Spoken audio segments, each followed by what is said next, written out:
প্রতি বছরের মতো এবারও কোরবানির পশুর চামড়ার দাম নির্ধারণ করে দিয়েছে সরকার। বুধবার বিকালে সচিবালয়ে চামড়া শিল্প মালিকদের সঙ্গে বৈঠকে এবছরের জন্য কোরবানির পশুর চামড়ার দাম নির্ধারণ করে দেওয়া হয়।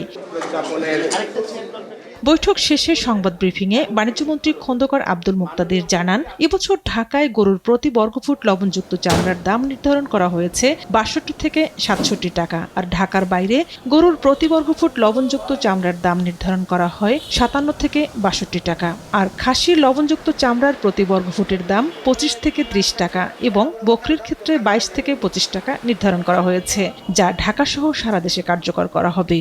আমরা চাই স্থানীয় শিল্পের পুরোপুরি চামড়াটি ব্যবহৃত হোক, যাতে মূল্য সংযোজিত হয়ে ভ্যালু এডেড হয়ে তারপরে পণ্যগুলি দেশের বাইরে যায়। বাণিজ্যমন্ত্রী বলেন, এবার কোরবানির চামড়া সংরক্ষণের জন্য ১৭ কোটি ৬০ লাখ টাকা লবণ বিনামূল্যে বিতরণ করা হবে। প্রতিটি এলাকায় ব্যবসায়ী, মসজিদ ও মাদ্রাসার মাধ্যমে চামড়া সংরক্ষণের ব্যবস্থা নেওয়া হবে।